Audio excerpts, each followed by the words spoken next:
Donc, M. Greg Williams parle du groupe YouTube. Vous connaissez avec le chanteur Bono. Ils sont très populaires. C'est un groupe irlandais où il parle du groupe qui est UB40 au fait, parce qu'à cause de la popularité venue du psaume 40. Ils étaient inspirés de chanter le psaume 40. How long, O Lord, how long, O Lord. Combien de temps, Seigneur? Et c'est ce que nous demandons nous aussi des fois. Combien de temps est-ce que nous devons attendre? Nous commençons une nouvelle année avec tous nos projets, avec tous nos désirs, avec toutes nos envies, avec toutes nos ambitions, avec toutes nos résolutions. Mais nous ne savons pas ce qui va se passer. Quand nous voyons tout ce qui se passe dans la société, nous aussi nous pouvons dire combien de temps encore, Seigneur, combien de temps. Le message de ce matin va être basé un peu dessus, une parabole que Jésus-Christ a donnée, qui nous dit, il faut rester éveillé. On ne sait pas ce qui se passe, ce qui va se passer, mais le chrétien doit rester éveillé. Il doit être in tune avec le Saint-Esprit pour quand même vivre sa vie. Et lui aussi dire, how long, mais en faisant ce que le Seigneur lui demande. Donc, nous allons lire dans Luc chapitre 12, nous allons lire tous les versets, et puis nous allons disséquer dans un autre passage que Paul a repris, lui, qui est à peu près une interprétation de ce que Jésus enseigne. Donc nous allons voir cela. Nous allons lire passer donc Luc chapitre 12, verset 35 à 48. Je vais lire dans la version du second sur mon téléphone. Vous pouvez suivre, ce n'est pas là-bas. Et puis nous allons revenir donc dans le passage de Paul. Verset 35, c'est bien ça. Ok, Luc chapitre 12. Que vos reins soient sains et vos lampes allumées. Et vous soyez semblables à des hommes qui attendent que leur maître vienne des noces, afin de lui ouvrir dès qu'il arrivera et frappera. Heureux ces serviteurs que le maître à son arrivée trouvera veillant. Je vous le dis en vérité, il se ceindra, les fera mettre à table et s'approchera pour les servir. Qu'il arrive à la deuxième ou à la troisième veille, heureux ces serviteurs s'il les trouve veillants. Sachez-le bien, si le maître de la maison savait à quelle heure le voleur doit venir, il veillerait et ne laisserait pas percer sa maison. Vous aussi, tenez-vous prêts, quand le Fils de l'homme viendra à l'heure où vous n'y penserez pas. Pierre lui dit, Seigneur, est-ce à nous ou à tous que tu adresses cette parabole? Et le Seigneur dit, quel est donc l'économe fidèle et prudent que le maître établira sur ses gens pour leur donner la nourriture au temps convenable? Heureux ce serviteur que son maître à son arrivée trouvera faisant ainsi. Je vous le dis en vérité, il établira sur tous ses biens. Mais si ce serviteur dit en lui-même, mon maître tarde à venir, s'il se met à battre les serviteurs et les servantes, à manger et à boire, à s'enivrer, le maître de ce serviteur viendra le jour où il ne s'y attend pas et à l'heure qu'il ne connaît pas. Il le mettra en pièces et lui donnera sa part avec les infidèles. Le serviteur qui, ayant connu la volonté de son maître, n'a rien préparé et n'a pas agi selon sa volonté sera abattu d'un grand nombre de coups. Mais celui qui, ne l'ayant pas connu, a fait des choses dignes de châtiment, sera abattu de peu de coups. On demandera beaucoup à qui l'on a beaucoup donné, et on exigera davantage à celui à qui l'on a beaucoup confié. Donc voilà une parabole de Jésus-Christ, avec beaucoup d'enseignements que nous n'allons pas tout voir. Nous allons voir l'essentiel, nous allons comprendre. Donc le titre va être basé bien sûr sur cette parabole. C'est moi, je vais sur mon PowerPoint ici. Voilà, c'est là. Ok. Donc dans ce que nous avons lu, donc ça c'est le titre du sermon, le serviteur, la parabole du serviteur vigilant ou le serviteur éveillé comme vous voulez, parce que être vigilant c'est être éveillé. C'est ce qu'on appelle des gars, des sécurités, des vigiles. Je suis supposé rester éveillé, mais beaucoup vigiles dormir, parce que vous êtes fatigués. Nous sommes supposés rester éveillés, mais pas nous endormir. Nous allons voir cela. Au fait, il y a beaucoup de petites pensées comme ça que nous allons développer, que nous allons voir. J'ai mis là un peu, si vous voulez. Donc, dans tout ce que nous allons faire donc, cette année-ci, dans tout ce que nous entreprenons, il faut vivre notre vie. Nous ne savons pas quand le Seigneur Jésus va venir. Personne ne sait. Ok, il faut être clair dessus. Personne ne sait. Cela ne veut pas dire que nous fait comme si le mauvais serviteur il est tardé pour venir nous faire ça qui nous envie. Pas du tout. Il faut vivre avec la pensée que le Seigneur Jésus vient, on ne sait pas quand, mais nous vivons notre vie avec cette pensée-là. Et nous devons faire les choses que Dieu attend de nous. Qu'il vienne, que nous soyons vivants, que nous soyons morts, ça n'a aucune importance. Quand il vient, il faut que nous sommes en train de faire ce qu'il attend de nous. Et c'est ça l'idée, au fait, de toute cette parabole. Parce que Jésus-Christ est parti dans un pays loin, comme une autre parabole le dit. On ne sait pas quand il va venir, il va tarder à venir, c'est ce qu'il a dit au fait à ses disciples, ils n'ont pas compris. Ils croyaient qu'il allait venir dans leur époque. Il va tarder à venir, il tarde à venir. Et c'est pour cela que Pierre lui a dit, mais il y a des moqueurs qui ont dit Jésus-Christ pas pour venir du tout, infini. Et c'est ce que beaucoup de chrétiens disent aujourd'hui malheureusement, parce que le Seigneur tarde à venir. Mais il nous dit qu'il va venir. Donc il faut vivre notre vie, il faut faire la volonté, faire ce que Dieu attend de nous, ce qu'il est révélé dans sa parole. Il a donné dans sa parole certaines choses à faire. Et des fois, il nous révèle des choses personnellement aussi. Il faut nous attacher à cela. Il faut connaître donc ce que Dieu attend de nous. Il ne faut pas rester oisif, il ne faut pas faire non plus comme certains chrétiens qui se sont allés enfermer dans les montagnes, dans les camps, dans les monastères, dans les impossibles, en attendant le retour de Jésus-Christ. N'allez dans les montagnes les plus hautes possibles parce qu'il faut commencer pour plus près à Jésus quand il pour venir. C'est pas ça.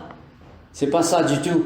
Il faut continuer à vivre sa vie, mais en faisant des choses que Dieu attend de nous.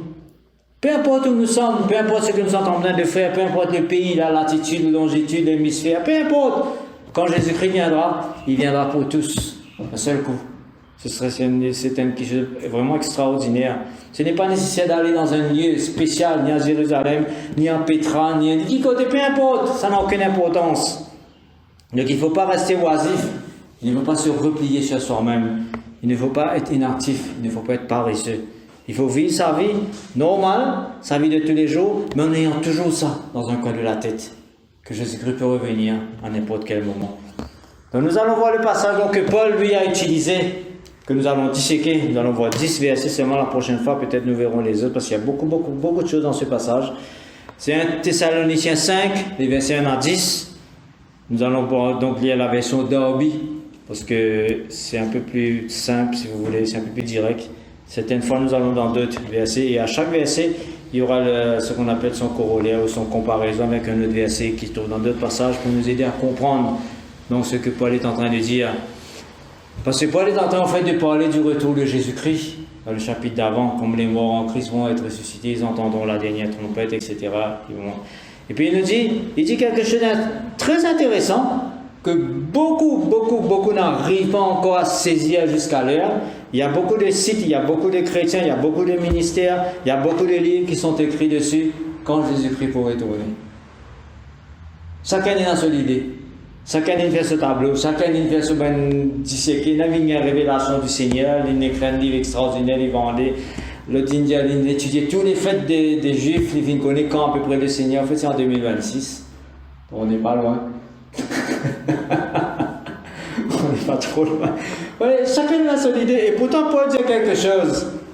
Mais pour ce qui est des temps et des saisons, frères, vous n'avez pas besoin que vous en écrive. On peut penser que, voilà, des chrétiens qui avaient une idée, ils savaient, ils connaissent, qui Paul, tu peux dire, tu connais, tu as une révélation spéciale, donc pas besoin d'écrire quand Jésus pour venir, tu connais. Pas du tout. Paul dit, ne pas besoin d'écrire là parce que personne ne va connaît.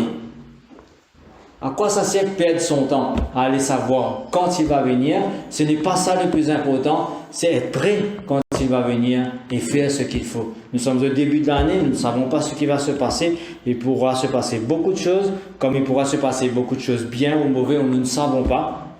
Mais il va venir. Et Paul dit donc, pour les temps et les saisons, nous pas besoin de connaître.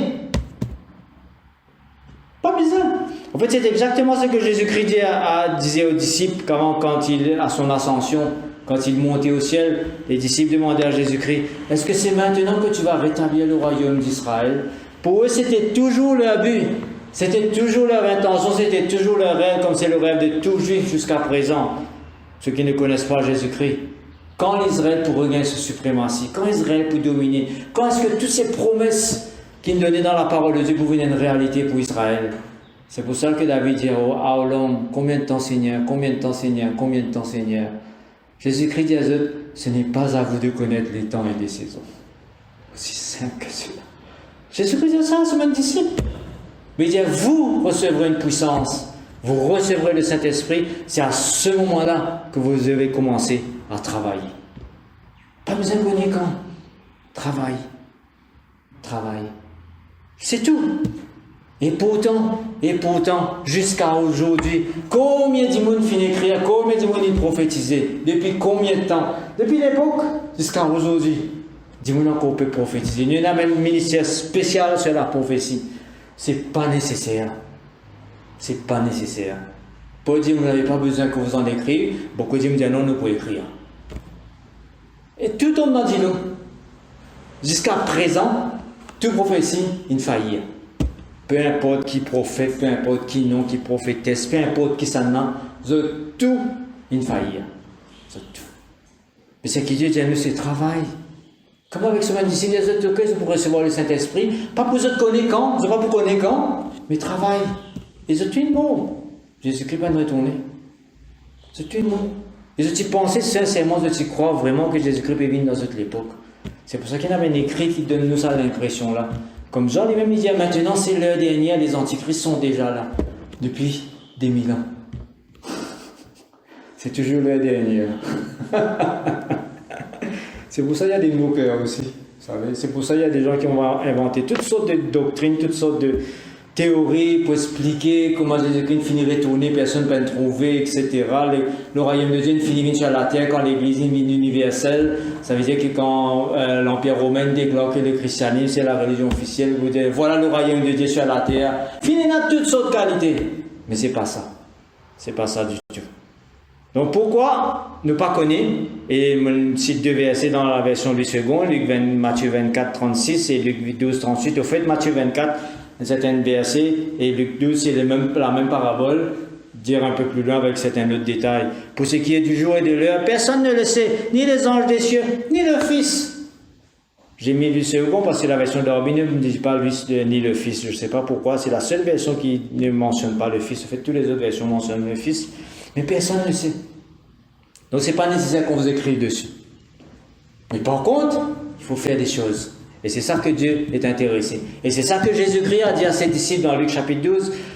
Travaille, veillez, fais ce qu'il a besoin de faire. Vous n'êtes pas connu quand il peut venir. Et Luc 12, 38, donc, et s'il vient à la seconde veille, s'il vient à la troisième, première partie de la nuit, deuxième partie de la nuit, dans Marc, chapitre 13, il y a juste deux détails. Il dit que ce soit au chant du coq, que ce soit au matin, personne ne sait. Personne ne sait.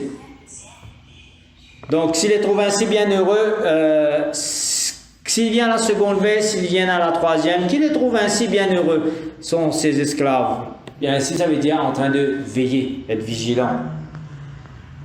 Et le deuxième verset, justement, conforte donc ce que Paul est en train de leur dire. Verset 2, 1 Thessaloniciens 5, verset 2. Vous savez fort bien que le grand jour du Seigneur doit venir de façon aussi soudaine et inattendue qu'un voleur dans la nuit. C'est exactement ce qu'il Paul dit. On ne peut pas écrire là parce qu'il ne pas connaît quand il peut venir.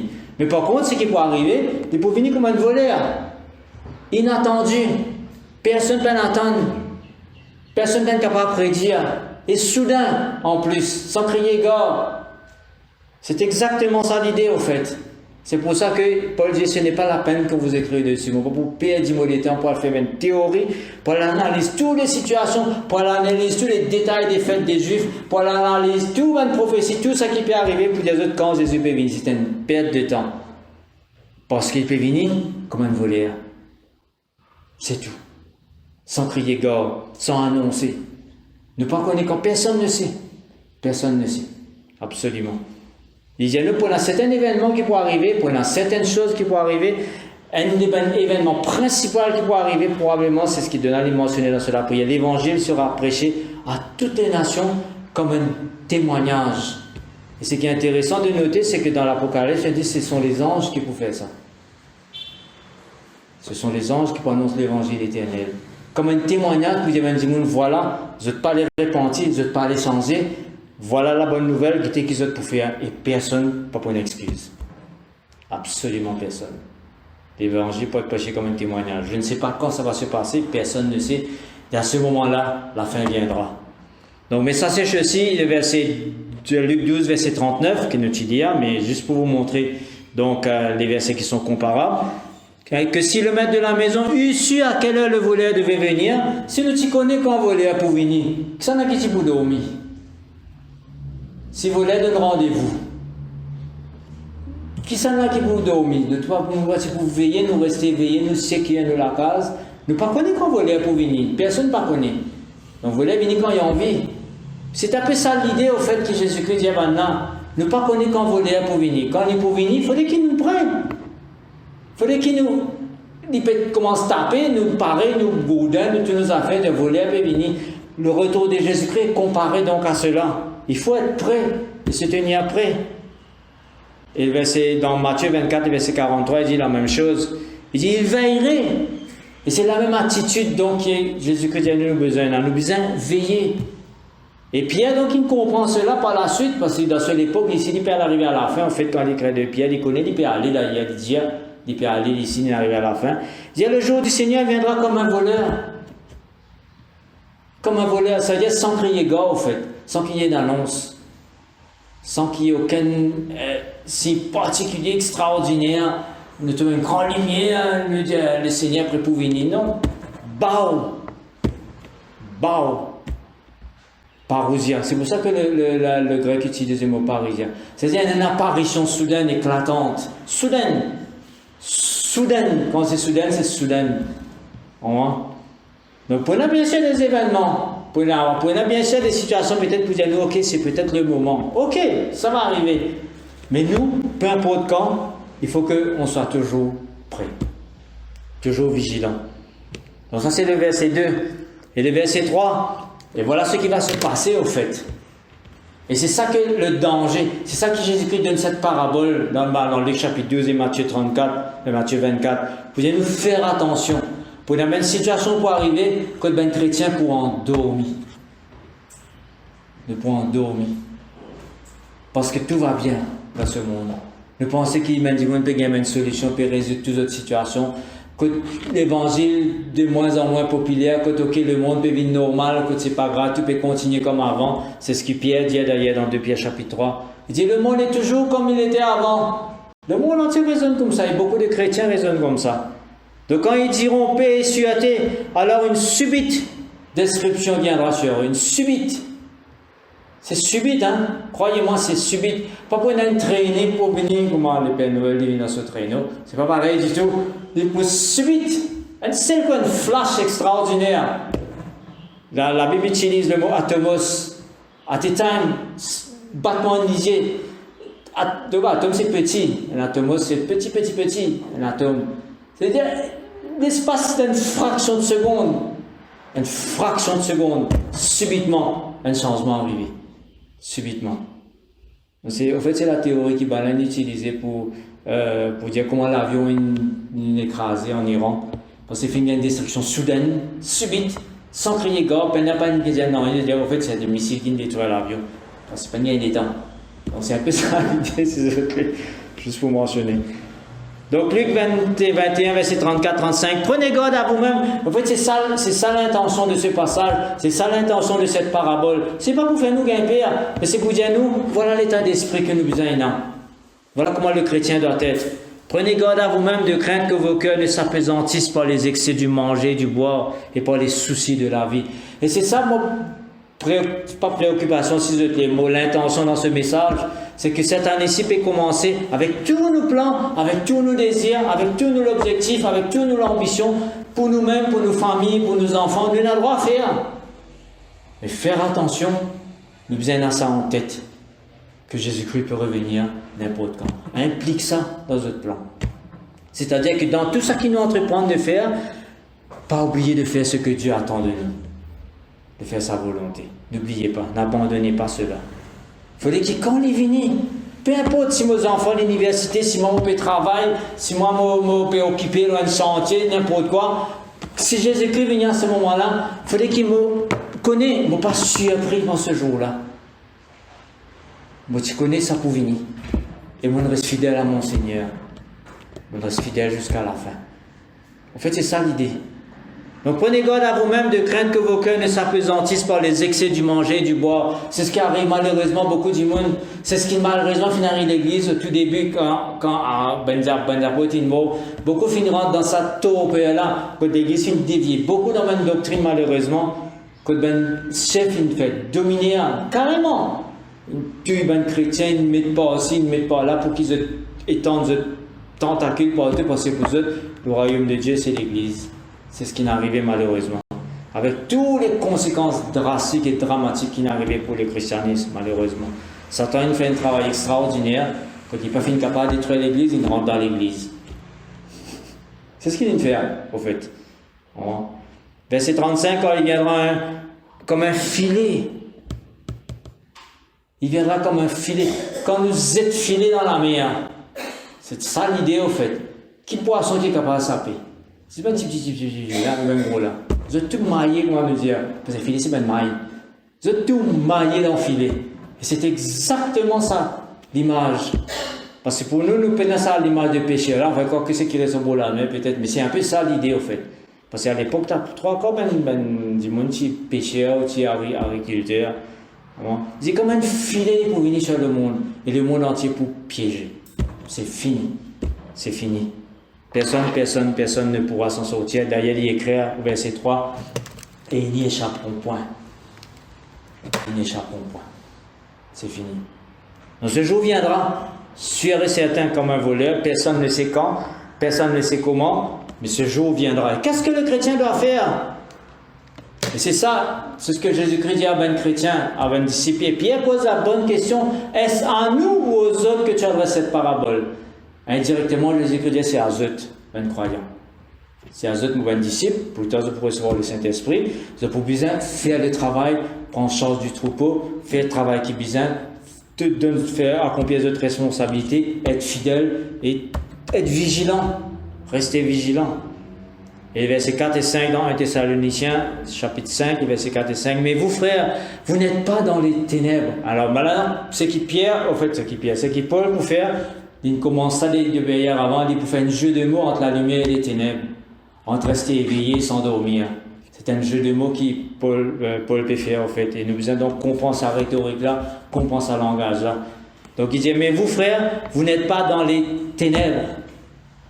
Rappelez-vous donc la parabole du serviteur, Jésus-Christ dit, si nous tu connais quand il est pour venir, première veille de la nuit, Jésus-Christ, tu sais le même principe, la nuit qui fait parce que la nuit du monde dormi.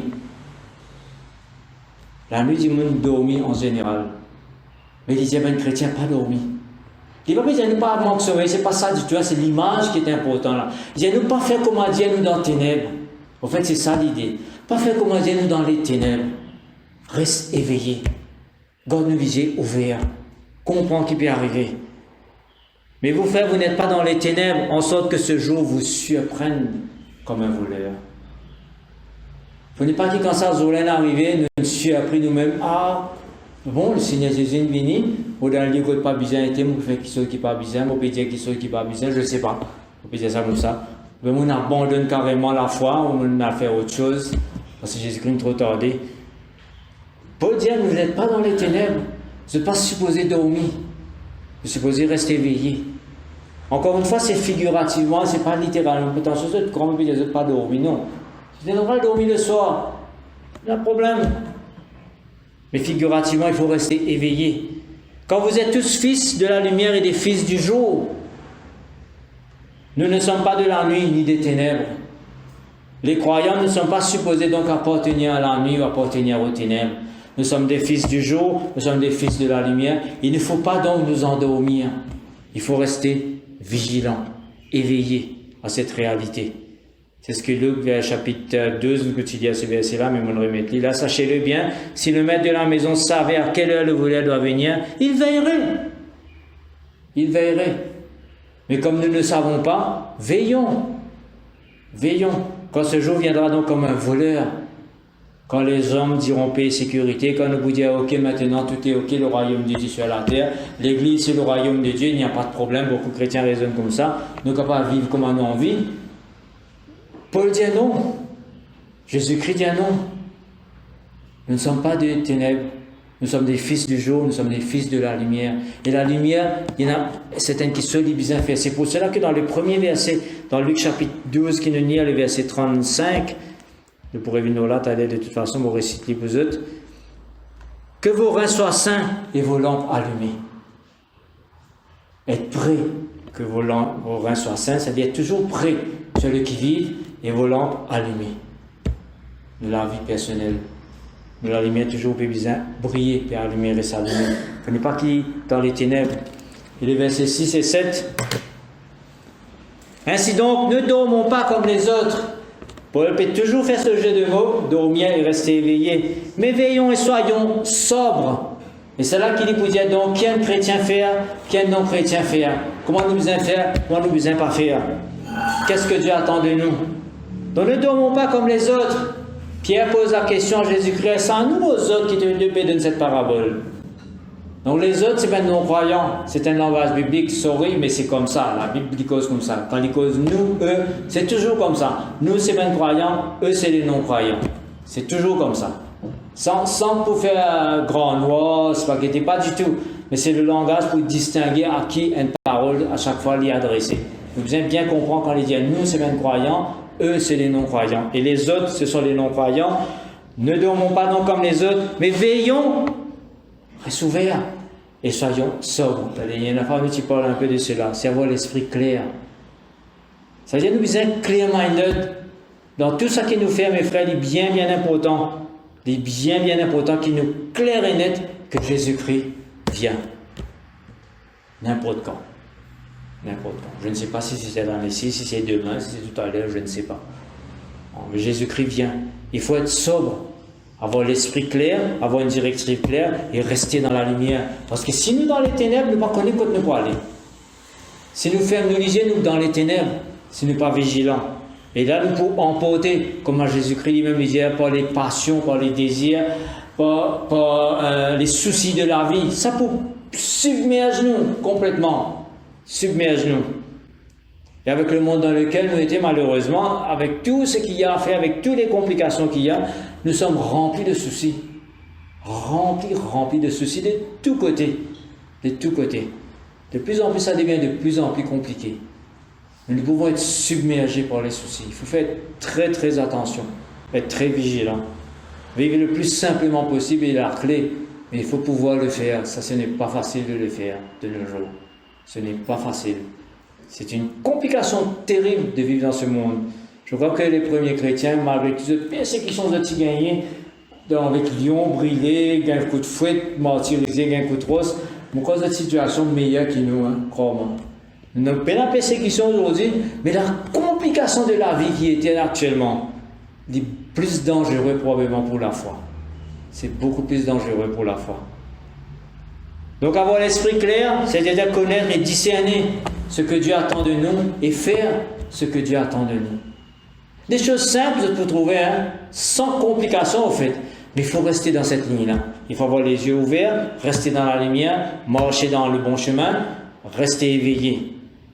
Et Matthieu 24 que j'ai mis, et Luc chapitre 12, au fait, c'est pas chapitre 2, pourquoi j'ai mis chapitre 2? Chapitre 12, au fait, verset 45. Matthieu 24, versets 48 et 49. Mais si c'est un méchant serviteur qui se dit en lui-même, mon maître tarde à venir. Là, ce que nous allons faire, nous allons parler donc des comportements de ceux qui vivent dans les ténèbres. C'est-à-dire que si nous ne pouvons pas vivre dans ce que Dieu attend de nous, si nous sommes un mauvais serviteur, si nous préoccupons de nos propres affaires, si nous vivons égoïstement, voilà ce qui peut se passer. Nous vivons un méchant serviteur. Et le méchant serviteur, qu'est-ce qu'il fait? Il se met à battre ses compagnons. C'est ce qui n'est arrivé au fait. Il se met à boire et à manger avec les ivrognes. Il n'a rien dans l'esprit clair. Encore une fois, c'est un jeu de mots. Parce que quand il dit monde ivre, c'est l'esprit pas clair. Les radotés, les massés, travers les semaines, nous tout connaissons comment ça passait. C'est exactement ça l'idée. Être sobre, avoir l'esprit clair, c'est ne pas faire comme les méchants. Faire des choses qui vont intoxiquer nous l'esprit. Être absorbé par une tasse d'affaires. Il y a tellement l'ambition dans la vie pour nous-mêmes et pour nos enfants qu'ils nous complètement oublié les choses de Dieu. Complètement. Nous l'intoxiquer complètement. Et là, nous les yeux fermés. Nous oublier les retours de Jésus-Christ. Nous oublier. Ne pas prendre compte. Et nous commençons à faire des choses, nous commençons à nous avoir une propre idée, etc. Nous dire oui, mais le Seigneur peut tarder. C'est ce qui nous. Malheureusement. Et le chapitre Luc 12, verset 45, mais si ce serviteur se dit en lui-même, mon maître tarde à venir, et c'est ce qui s'est passé malheureusement, le maître tarde à venir. Jésus-Christ avait averti ses disciples qu'il allait dans un pays lointain, des pour tarder pour retourner, ben, on a peine comprendre. Donc si ce serviteur se dit en lui-même, mon maître tarde à venir, ici il se met à battre les serviteurs et les servantes, à manger et à boire et à s'enivrer. Et beaucoup font ça aujourd'hui. Indirectement, pas comme ça. Les autres abusent des autres positions, abusent des autres autorités. Les autres vivent la vie dans l'orgesse, dans le luxe, intoxiqués par les richesses, intoxiqués carrément. Même par les plaisirs de la vie, par les plaisirs sensuels. Donc vivre dans la sensualité, vivre dans les excès, vivre égoïstement, c'est le comportement de ceux qui sont dans les ténèbres. C'est le comportement de ceux qui sont dans les ténèbres. Et Dieu nous demande de ne pas faire cela. Et qu'est-ce que Dieu attend de nous donc, de ceux qui vivent dans la lumière, ceux qui veillent, ceux qui font la volonté de Dieu? Et 1 Thessaloniciens, les versets, en fait j'avais souligné la première fois, je ne sais pas sauvegarder, j'aurais dû sauvegarder ça. Ah voilà, c'est là. Non, c'est pas, je l'ai raté. En fait j'aurais dû souligner, mais c'est pas grave. Ok. Donc, nous sommes du jour, je vais relire le verset 8, nous sommes du jour, soyons sobres, revêtant la cuirasse de la foi et de l'amour. Voilà, ok, c'est bien. Et pour casque, l'espérance du salut. Qu'est-ce que Dieu attend de nous, mes frères? En fait, il ne peut pas dire nous promène, nous capables de dire c'est un peu les hommes, parce que Paul répète un peu ça qu'il disait dans Ephésiens chapitre 6. Mais il ne peut pas d'une bataille spirituelle pour le moment. Il ne peut pas d'un comportement général que le chrétien a dans sa vie. Le besoin de tout qu'il a, et dans la cuirasse de la foi et de l'amour. L'amour, c'est pas une arme dans Ephésiens chapitre 6. C'est un comportement général de nous la vie qui nous a manifesté. Et pour casser l'espérance du salut, nous allons revenir dessus. Donc, nous sommes dans la foi, mes frères, qui est caractérisée par les œuvres. Un chrétien qui est éveillé, il est préoccupé au fait par les bonnes œuvres. Il est préoccupé par comment vont vivre les autres, comment je peux servir le Seigneur, comment je peux en même temps vivre ma vie, avoir ma propre vie avec ma famille, mes enfants, avec tout ça qui m'énerve, mon travail, mes responsabilités. Mais en même temps, il a la cuirasse de la foi et l'amour. Et l'amour, c'est pas un sentiment. Aimer, c'est pas un sentiment. Billet tout semaine santé qui nous tendait, I love you, c'est pas ça du tout. Ben là, cause beaucoup plus d'amour érotique. Mais aimer, c'est un verbe. C'est une action. Ce sont des choses que nous faisons. Donc, vivre dans la foi veut dire croire dans ce que Dieu a dit. C'est ça la foi, au fait. Croire dans ce que Dieu a dit. Et je manifeste ma foi quand je fais ce que Dieu demande, parce qu'il me croit là-dedans. Je crois que Dieu est fidèle, je crois que Dieu est bon. Il dit, moi, faire ça, on fait aller. C'est ça la foi. C'est pas juste un sentiment, c'est pas juste une croyance d'une série de doctrines. C'est pas ça du tout. La foi, c'est obéir. En fait, le mot littéral de la foi, c'est pistis. Bien longtemps, on a parlé de cela, qui veut dire trust, faire confiance. Et s'il ne faut pas faire confiance, ben, il ne va pas obéir. Mais si vous dites, moi, dans la femme, vous faire Dieu confiance, il dit, moi, obéir. Ok, montrez qu'il te. Fais-moi confiance. Nous, tous les jours, nous faisons confiance quand on a la route, quand nous prenons le tour, nous faisons confiance. C'était besoin des trains, c'est-à-dire nous faisons confiance qu'il nous est capable de passer sans petit train venir. C'est comme ça. C'est comme ça, parce que nous, dans la foi, nous avançons. Nous, dans la foi, qui est notre chauffeur. Là, il y a un bon chauffeur, il n'est pas pour venir dérailler le tour. C'est comme ça. Bon. Donc, pratiquer l'amour, c'est le sacrifice de soi-même et de ses biens. C'est ça l'amour, en fait. C'est ce que Dieu attend de tous ses serviteurs. C'est ce que Dieu attend de chacun d'entre nous. Si on veut vivre dans la lumière, si on veut être vigilant, c'est comme ça que l'on vit. Sans qu'il nous préoccupe ni quand Jésus-Christ peut venir, mais nous faire ce que Dieu attend de moi. Je vis quotidiennement, quotidiennement et constamment, dans l'amour, dans la foi et dans l'amour. Sans grand frafrade, sans grand kitschose, et pas besoin de grand réunion, c'est pas quoi. Mais si je fais ça tous les jours, je suis dans la lumière. Et quand le Seigneur viendra, les tout moi peut faire. Ce qui besoin, moi peut faire tranquillement. C'est ça, au fait, l'idée. Et j'ai cité Galates chapitre 5, le verset 13, qui est la version parole vivante. C'est un verset qui m'a cité assez régulièrement. Et surtout la fin du verset qui est important. On va tout lire. Oui, mes frères, c'est à une pleine liberté que vous avez été appelés. Mais cela ne suffit pas qu'il faille en abuser et laisser libre cours à vos instincts. C'est-à-dire qu'il ne faut pas qu'il nous pense, qu'il nous a le droit de vivre sensuellement, faire ça qui nous envie. Pas du tout. Nous sommes appelés à être un esclave En fait, le mot serviteur dans la Bible, c'est doulos. Doulos veut dire esclave. Ne pas qu'à faire ça qui nous envie, mais l'esclave du Seigneur. Ben, on peut faire le mot serviteur parce qu'il est un petit peu plus, moins fort qu'esclave. Mais en fait, c'est un esclave. Ne pas capable de faire ça qui nous envie. Nous n'avons pas à appartenir à nous-mêmes. Donc, que votre liberté ne serve ni de prétexte pour vivre comme des hommes livrés à eux-mêmes ou pour assouvir vos convoitises. Qu'au contraire, l'amour vous incite à vous rendre serviteurs les uns des autres. Il dit, flot-l'œuvre par l'amour, rendez-vous, dit la version littérale. Rendez-vous, ça veut dire faites vous-même esclaves ou serviteurs des uns et des autres. C'est cela la traduction correcte. En fait, c'est une bonne traduction. C'est ce qu'il dit très bien lui aussi. L'amour vous incite à vous rendre serviteurs les uns des autres. C'est un verset vraiment remarquable. Nous ne pouvons pas dire nous dans la foi, mais si nous peinons ça dernier bout là, ça ne sert à rien. Ça ne sert à rien. Et c'est un effort que nous devons faire nous-mêmes. Nous devons prendre nous-mêmes. Rendez-vous. Faites-le vous-même. Avec tous les efforts, tous les sacrifices qu'il y a besoin. Si on montre nous-mêmes, nous sommes égoïstes, nous paraît, si on montre toutes nos difficultés, si on montre nos ambitions, si on montre nos bonnes règles, tout ça qui nous donne nos bonnes défauts, rendez-vous serviteurs des uns et des autres. C'est notre responsabilité à chacun d'entre nous. Donc c'est le comportement donc de ceux qui vivent dans la lumière, la première partie. La deuxième partie, pour avoir le casque du salut, c'est ce que M. Williams a dit donc dans son sermon. En fait, c'est le message même de la lettre de M. Williams pour cette semaine-ci. De vivre dans cette espérance, avoir le casque du salut sur notre tête, constamment. Constamment. Si nous attachons à ce monde, à ses biens, à ses principes, à ce même d'ambition, mes frères, ne vous perdez ça l'espérance. Ne vous perdez. Ne vous perdez. C'est ce qui n'arrive beaucoup malheureusement. Nous tellement fiers en nous-mêmes, nos capacités, nous l'intelligence, nous l'argent, nous l'ambition, nous projets qui nous fait, nous travail, nous l'intelligence, nous bonnes enfants, nous la santé. Nous tellement fiers en nous-mêmes que nous perdons de vue que c'est le Seigneur qui est le maître de tout, que ce monde va à la ruine. Ce monde va à la ruine, c'est ce que Paul dit au tout début. Ce jour viendra comme un volet le monde entier pour piéger. Le monde va à la ruine. Mais nous perdons cela. Donc nous besoin garder le casque du salut sur notre tête. Constamment. Que ce monde, ce n'est pas ce que Dieu attend. Nous, les corps qui nous étaient, il y a une rédemption qui va venir.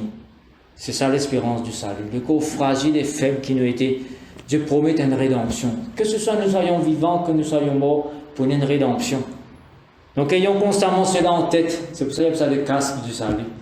Parce qu'il vient dans nous l'intelligence, dans nos raisonnements. Donc le retour de Jésus-Christ, avec qui nous pouvons vivre éternellement. Dieu promet cela. Pourquoi? Parce que Dieu compte en nous. Jésus-Christ compte en nous. Il donne cela vie pour nous, pour cela. Il ne donne pas cela vie en vain. Ce n'est pas en vain. Parce qu'il a envie que les hommes vivent. Il a envie qu'il y ait un croyant qui ne fait sacrifice efforts, de recevoir cette récompense. Et il dit, même il dit après dans Luc chapitre 2, je te rappelle, il se ceindra lui-même, il pourrait se tablier, il se mettra à table, il peut servir nous. C'est un peu ambitieux, non? C'est un peu égoïste de notre part, mais c'est si Jésus nous promet. Il dit même, il peut servir nous, si nous faisons effort, si nous fidèles jusqu'à la fin. Hein, si nous tenions nous éveillés. Nous avons une communion extraordinaire avec le Fils et avec le Père, bien sûr, parce qu'il dit, vous présente-nous au Père, devant l'assemblée des anges. Ça arrivera, c'est notre rédemption, c'est notre salut. Donc les versets 9 à 10, quand Dieu ne nous a pas destiné la colère, le jugement de la colère n'est pas pour les croyants. N'est pas pour les croyants. Mais l'acquisition du salut pour notre Seigneur Jésus-Christ. Ce verset est un petit peu particulier, parce qu'il y en a qui disent donc ok c'est le jugement final, d'autres disent c'est la grande tribulation qui va venir, la colère. On n'en sait rien. Faut probablement il peut parler de la grande tribulation que donc, le filet vient sur le monde entier de tout pour piéger. À ce moment-là, le Seigneur Jésus vient pour les croyants de transformer quelques autres mondes dans les airs. Et la grande tribulation vient sur le monde, c'est probablement ça. Le monde entier pour subir la colère de Dieu à ce moment-là. Ce que le monde subit actuellement, ce n'est pas la colère de Dieu, c'est la colère de Satan. C'est comme ça. C'est lui qui peut terminer pour le moment. C'est lui qui amène tous les scandales, tout l'amour, toute destruction, tout problème qu'il y a. Ce n'est pas Dieu. Mais Dieu vous dit que bon Dieu était. Bon Dieu, papa, sur la main, offre pour le moment. Et sa main viendra un jour sur ce monde. La colère viendra. Donc le verset 10, qui est mort pour nous. Donc c'est notre espérance, Jésus-Christ notre Seigneur, c'est par lui que nous possède le salut. Qui est mort pour nous, afin que soit que nous veillions, soit que nous dormions, nous vivions ensemble avec lui. C'est notre espérance. Et là encore une fois, les juifs, c'est à ce mot-là, dormir et rester éveillé. Mais là, il faut probablement, et c'est le cas en principe, quoique nous avons subi une interprétation différente, il parle de ceux qui sont éveillés parce qu'ils sont encore vivants. Donc si nous sommes vivants, nous devons rester éveillés. Et si nous pouvons dormir, ça veut dire nous mort. Dans la Bible, si nous pouvons dormir, ça veut dire nous mort. Mais si un chrétien vivant peut dormir, ça veut dire qu'il est dans les ténèbres. Je te saisis la nuance, je te saisis ce sens-là. Soit que nous vivons, nous vigilons, ou soit que nous morts. Nous possédons le salut, c'est garanti. Mais si de notre vivant, nous pouvons dormir, ça veut dire que nous sommes dans les ténèbres. Nous pouvons faire nos propres affaires, nous pouvons vivre la vie tranquille. De notre salut, notre délivrance est garantie. Peu importe nos situations. Malheureusement, certains démons interprètent ces versets. Ils disent, soit si un chrétien peut vivre dans la lumière, soit il peut vivre dans les ténèbres, ce salut est quand même garanti. Les démons interprètent ça comme ça. Je n'en sais rien. Si nous avons tout le contexte, il ne faut pas penser qu'il dit comme ça. On va plus penser qu'il peut dire, ok, c'est parce qu'il est justement dormi avant dans le chapitre 4, que bien chrétien qui n'ont dormi. Il y a ceux qui meurent et attendent la résurrection. Donc il est important qu'il nous interprète bien la parole de Dieu, qu'il nous saisit donc le sens. Donc voici donc les deux derniers versets, au fait. Je ne vais pas tarder à terminer, j'espère. Quand Dieu ne nous a pas destinés à la colère, donc nous avons lu cela. Pour ceux qui sont encore en vie, voici l'enseignement du Seigneur. Voici ce que... Donc, si nous encore en vie, si nous vivons aujourd'hui, mes frères, Jésus-Christ enseigne-nous, Jésus-Christ avertit-nous. Il fait les deux, au fait. Il donne l'enseignement et il donne un avertissement. Les deux, c'est pas un enseignement, mais un avertissement. Il vous prend compte. Versets 36 à 38 du chapitre 12 que nous avons lu, mais je vais relire. « Et soyez vous-même semblables à des hommes qui attendent leur maître à quelques moments qu'il revienne des noces, afin que quand il viendra et qu'il le hâtera, il lui ouvre aussitôt. » Ne pas vous faire comme les vieilles folles, qui a ce là qui est pour la préparer. C'est trop tard. Rappelez-vous par Rousia, c'est un événement subite qui peut arriver. Subite. Il fallait qu'il, quand ce moment-là arrive, nous dire enfin Seigneur. Ou bien nous vous dire, aïe, je suis déjà venu. Trop tard. Trop tard. Trop tard.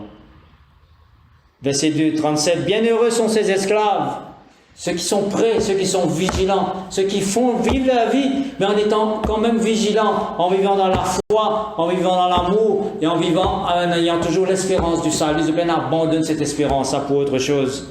Donc bienheureux sont ces esclaves que le maître, quand il viendra, trouvera veillant. Veillant. En vérité, je vous le dis, il se scindra et les fera mettre à table et s'avançant, il les servira. C'est un enseignement pour nous. C'est un encouragement extraordinaire. S'il vient à la seconde veille, s'il vient à la troisième, qu'il les trouve ainsi. Peu importe quand, Dieu doit nous trouver ainsi. Bienheureux sont ces esclaves-là. Et mon de Marc, chapitre 13, verset 35, il a ajouté donc que ce soit au chant du coq, que ce soit au lever du jour. Marc, il met tous les quatre, les première veille, deuxième veille, troisième veille, lever du jour, chant du coq. Peu importe quand. Peu importe quand. Donc Dieu doit nous trouver ainsi.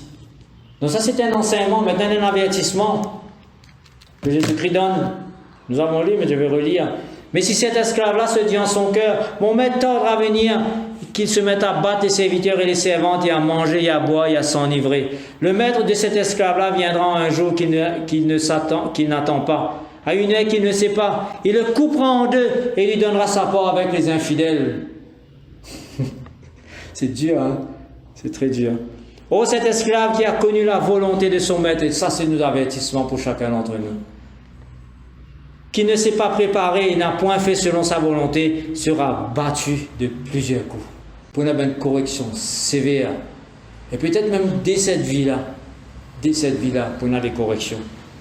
Celui qui ne l'a point connu, ben, il y a des gens qui ne connaissent pas, qui ne savent pas, mais vous, de combien d'années nous l'avons dans l'église? Des années. Qui ça qui ne pas connaît qui Dieu attendait lui? Combien c'est à mon entendre, combien d'études, combien de vidéos, combien de liens, combien... De qui c'est qui va mettre dans le verset 48, celui qui n'a pas connu la volonté du Seigneur? Très peu, hein, parmi nous. Peut-être un nouveau chrétien, s'il fait rentrer dans l'église, fait baptiser, mais nous. Celui qui ne l'a point connu, qui fait des choses qui méritent des coups, sera battu de peu de coups.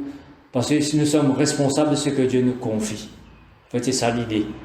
Et ce qu'il dit d'ailleurs après. Car à quiconque il aura été beaucoup donné, il sera beaucoup redemandé. L'avertissement du Seigneur. Et à celui à qui qu'il aura été beaucoup confié, il sera plus redemandé. C'est l'avertissement du Seigneur. Nous vous invitons la vie dans cette optique. Nous avons là dans cette optique. Si Dieu nous confie nous des choses, soyons fidèles. Soyons vigilants. Soyons fervents d'esprit. Nous allons terminer dessus. Comme Paul dit dans Romains chapitre 12, verset 11. Servez le Seigneur, ne soyez pas paresseux, la traduction littérale. Ne soyez pas paresseux, soyez fervents d'esprit, servez le Seigneur. Ça c'est la version classique. Et la version parole vivante. Ne devenez pas nonchalants de votre travail. Faites-le avec énergie et zèle. Ne laissez jamais votre ardeur se refroidir. Il y a toutes les raisons, croyez-moi, toutes les raisons du monde en ce moment-ci pour laisser nous l'ardeur refroidir, pour abandonner, pour jeter l'éponge, pour faire ça qui nous envie. Avec toutes les tentations, tous les soucis, tous les découragements qu'il y en a. Et non, malheureusement. Mais Dieu encourage-nous. Dieu pas laisse-nous refroidir. Ne laissez jamais votre zèle se refroidir. Manifestez vive et claire la flamme de l'Esprit allumée en vous. Jésus-Christ dit à nous, gardez vos lampes allumées. Servez le Seigneur. Et ça, c'est mon vœu pour cette année-ci. Il y en a beaucoup qui ne sont pas là. Je vais mettre sur WhatsApp, mais je vais vous avouer que je ne sais pas si je rends service en mettant mes sermons sur WhatsApp, parce que ça fait les gens devenir paresseux. Ils ne viennent plus à l'église pour écouter des sermons. Alors, je vais mettre aujourd'hui, mais après, je ne sais pas. Tellement mieux que les gens viennent et écoutent, participent. C'est tellement mieux. Nous vous avez fait des efforts, crois-moi, un gros effort vous avez fait, un sacrifice. J'ai toujours dit cela. Servir le Seigneur va impliquer un sacrifice. Il faudra abandonner certaines choses. On est obligé. On est obligé. Et le Seigneur pour répondre, celui à qui on a donné beaucoup, Dieu pour demander beaucoup compte. Nous avons la capacité, nous avons les temps, nous avons les moyens, nous recevons une intelligence, nous recevons beaucoup de connaissances. Servez le Seigneur. Servez le Seigneur. Nous allons prier pour terminer. Notre Dieu, notre Père,